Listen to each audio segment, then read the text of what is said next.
Hey, good morning. It's Mark Shepard, cowabunga.com. And the essence of cowabunga is living life consciously, living life with awareness that your thoughts actually are the engine that is creating your outcomes in your life. And that's profound work. That's profound thinking. That's really the essence of all success, of all endeavor. And as I've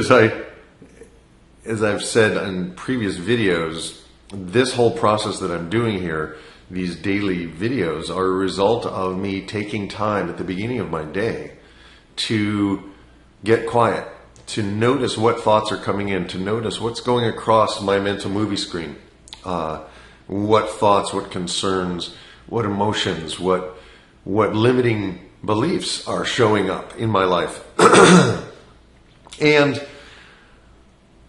what came up for me today was a couple of different conversations I've had. One conversation I had with my dear friend Michael Guerin about how business really is a spiritual path.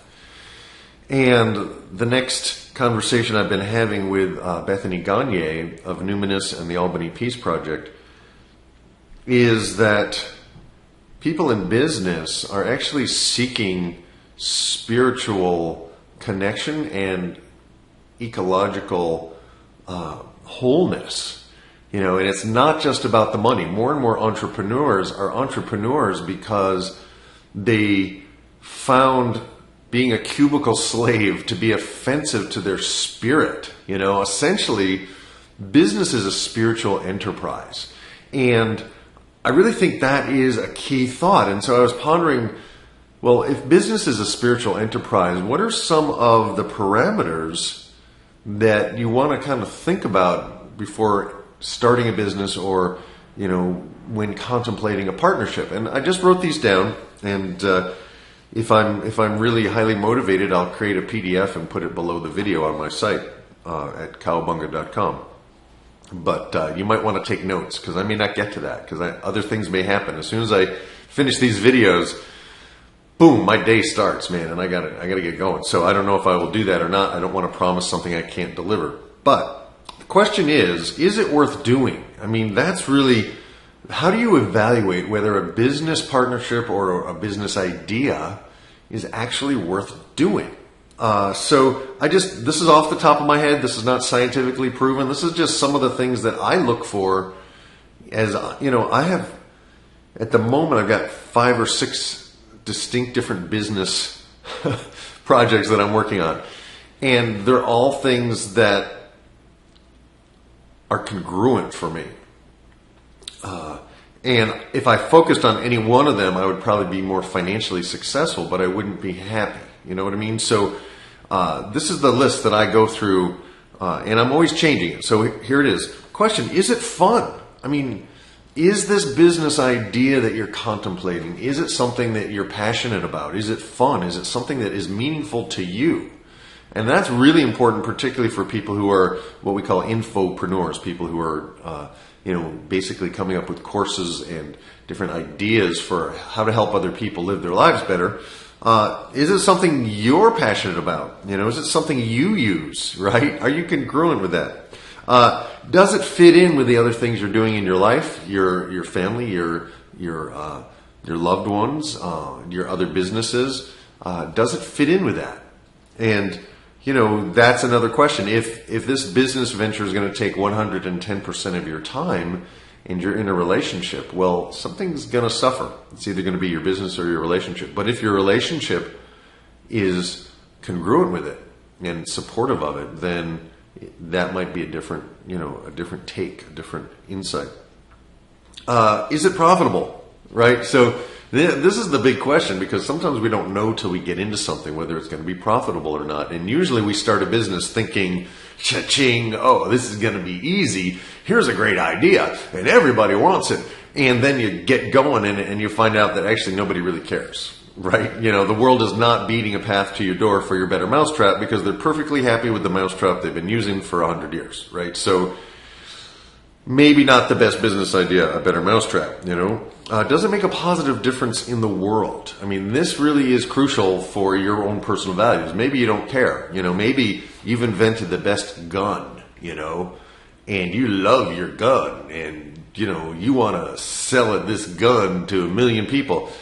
To me, I would have a problem with that. Maybe it's fine for you, but making a gun seems kind of destructive to me. And I'm sure, you know, other people do it and make gazillions of millions of dollars with it. But to me, that's not a positive difference in the world. And, you know, I don't want to hear the arguments right now about, well, you know, guns make for peaceful neighbors. Yeah, whatever. I don't want to hear it. Fine. Whatever. It's up to you. Again, this is your values, not mine. My values, I'm not making guns. Okay. Is it something that you can actually team up with someone else? Is there someone else who has complementary skills where you can team up with them and collaborate with them? Here's an example. My friend Mike, he is a numbers guy. He is brilliant at testing and doing research and, you know, the technical things that I just make my eyes glaze over. I mean, I get the big concept, but I'm like, I'm really good at creating content. You know, I'm a compulsive songwriter. I'm doing these videos. I have ideas and I put them into words, and I'm good at teaching and explaining things. So Mike and I are a good team, right? I'm good on camera. He's good behind the camera, right? So that's cool. The next question is, and again, this is just stream of consciousness. So, you know, take notes and then add your own to this. Does it recharge you or deplete you? There are a couple of different businesses I'm involved in that don't pay me that much, right? But they actually recharge me. For example, you know, when I do a school performance or a program for, you know, 300-400 kids at a school, I typically charge $1,000 for that, for a 1-hour program. Now on Sundays, I work at a Unity church, and I'm kind of the songwriter in residence, and I play the piano and I support the director, the music director, and I do 3 services, and I get a couple $100 for that, but it's literally all day. But it feeds me, right? And it's also a group of people who really get my music. It's a group of people who value the hypnosis work that I do, the NLP work that I do, the personal transformation work. So for me, it is profitable because it's something I would be doing anyway, and I found a way to create enough value for them that they're giving value back to me, right? So that works, and it recharges me. The next question, is it congruent? Is it ecological? Congruent means the business is in alignment with your own values, and we talked about that a little bit ago when I was talking about the gun. The businesses I'm involved in, they might not be perfect for you, but they're perfect for me. I have one program that is bullying prevention. It's not anti-bullying, it's bullying prevention. I teach kids how to not let the bully take them down. And for me, that's very congruent because I was bullied as a kid, and this is a way that I can give back. I can teach kids what I didn't know when I was young, you know.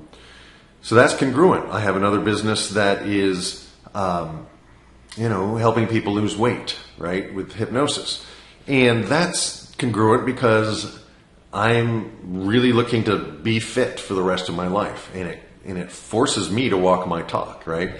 So the hypnosis that I do for them helps me as well. It keeps me on track. I get the benefit. So it's congruent. Do you understand what I'm saying? Every Sunday at the Unity Church, you know, I get to do some of my songs, and I'm building an audience, and I'm making a difference in that way. And these are songs I've written for 35 years. Many of them have never been heard before, you know. So it's really a chance for me to be in alignment. So that's what I mean by congruent or ecological, right? And in alignment. Next question, do people want it? Is there a demand? You know, so let's say musically, for me, there is a demand. It's not a huge demand, but there's a demand for what we're calling New Thought spiritual music. Music that's spiritual but not religious. Music that is uplifting and expressing these new ideas that thoughts create your reality, and that we are all part of this universe, right? All that is, talking about God in terms that are not traditional, that aren't denying the work of Jesus, but aren't all Jesus-y. You know what I mean? Songs that take as much from the Buddhist tradition and the Hindu tradition and the Native American tradition, as well as the Judeo-Christian tradition. That's, for me, it's a small niche, but it's a growing niche, and there are people that want that. I get feedback from people who have bought my CDs saying, Mark, I used to listen to the news on the way to work, and my day was kind of a sour, anxious thing, but now I listen to your music instead, and it really uplifts me, and the songs get stuck in my head and kind of keep that positive message flowing. So for me, there's a demand for that. There's a need, there's a desire for it. So it's in congruence, right? If I was writing music that, I don't know, was totally dissonant, that was about, killing bunnies, just whatever, it wouldn't work for me. I don't think there's a demand for that. Maybe there's some kind of fringe people that want songs about, capturing bunnies, and eating them raw.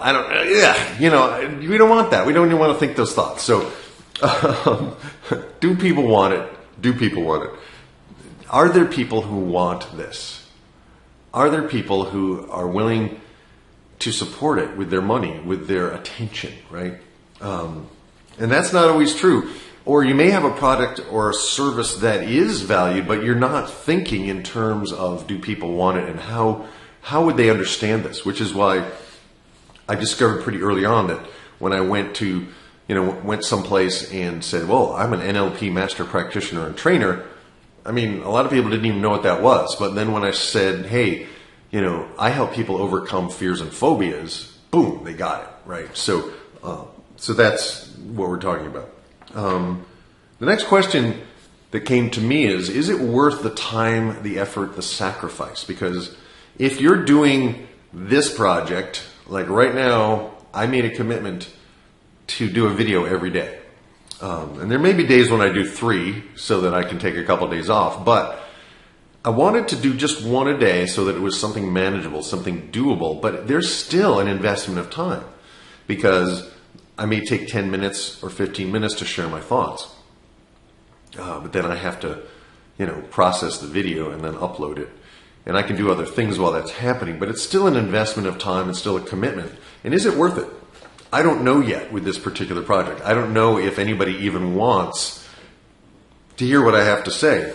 But for me, on a certain level, these thoughts, this is the greatest gift I can give to you, is to share these innermost thoughts. And maybe they help you, maybe they don't, but the possibility that they could help you, that's motivation for me.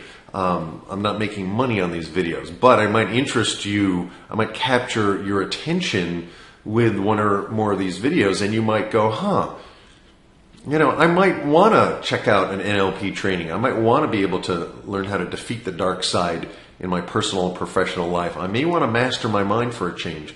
I may want to learn some of the things that this guy Shepard is talking about, because they might improve your life. Your life might actually stand to benefit. But I only want people who are willing to do this work. I only want to work with people who are willing to invest in themselves, who are willing to take the time to learn and to be open-minded. So whether or not this pays off or not, it's too early to tell. But for me, to capture these thoughts, it's worth it. Even if that's all I do and nobody ever listens, at some point maybe my kids will come back and they'll say, I wonder what Dad was doing all those years, Let's check and see what Dad has to say. And maybe, I don't know, maybe 10 years from now, one of my kids will watch these videos and go, oh my God, that's what he was talking about, I don't know. But I'm willing to do that because this particular project is in alignment with all these other things. It's fun. I'm passionate about it. I'm making it fit into my other businesses. I'm making it support all the other things I do. So at the moment, it is worth it. But that's an evaluation that we have to do every day, or periodically in whatever business or activity or even relationship. Is the relationship worth the sacrifice and the time and the effort that you're putting into it? And there's a whole other discussion we can have about whether you're making it worth your partner's while too, right? It's not just about you. Is the relationship you're in serving your partner, or are you just sucking from them, right? That's a difficult question. Not a lot of people are willing to really answer that. And the final thing that I came up with this morning in my meditation is, are you willing to accept the learning curve? Are you willing to jump into something and commit to it and not give up at the slightest little bit of resistance? I'm going to just drop my sheet of paper to the floor here. So here's what I really want to say, and all that, maybe you didn't get through all that or not, but for those of you who have lasted this long in the video, I want to say this. There is a learning curve with everything. There is absolutely and completely. There's a time when you're kind of pulled into something by its promise. You're pulled into a relationship because this person seems like they're different from the others. This business idea seems like it's really valid. It seems like it works on all these different levels. But you will never know. You will absolutely never know unless you take action. Unless you actually just put your hands into the clay, you won't know what it's like to work with clay until you get the paint and the paintbrush and you start slobbering that paint on the canvas. You're not going to know what it's like to paint until you get a guitar, go through the learning curve of building up calluses on your fingertips, and practicing and going through some of that learning curve stuff. You're not going to get to that freedom to be able to make the music you want to make. Business, personal fitness, it's all the same thing. You can make a one-day commitment and you're not going to see much difference. Okay? Now, this is the 6th video in a row that I've done, right? But I'm still in that place where I don't know if I can do this for 365 days a year. I don't know if I can do this for the next 10 years, right? I don't know if it's worth doing it. But if I go out 10 years from now and go, wow, I did 3,650 videos. And my life's work is there. The thoughts that I was thinking at those times is there. It's on record. I've preserved it in a way that, I can look back and go, well, if I did nothing else with my life, at least I did that one thing. I shared some of the insights that I had about living and about love and about business and about health and about really learning how to master your mind for a change. That's really personal mastery. That's what I'm all about. And it took me 10 years even to get to this point where I realized that everything I was doing fit under the umbrella of personal mastery. They talk about the 10,000 hours it takes to reach mastery. And I think it was Malcolm Gladwell's book, Outliers, that first talked about that. But then Robert Greene's book, Mastery, talks about that as well. And those are profoundly influential books for me. And I've taken what they have written and I've taken it to heart, because one of my greatest challenges was I would give up too soon. I would give up too easily. And so I would start something, but I'd run into some resistance and I'd go, ooh, and I'd back up. And that, as I look back on my life, has been my greatest weakness. However, your greatest weakness is also your greatest strength. I would inevitably dust myself off and get back into it.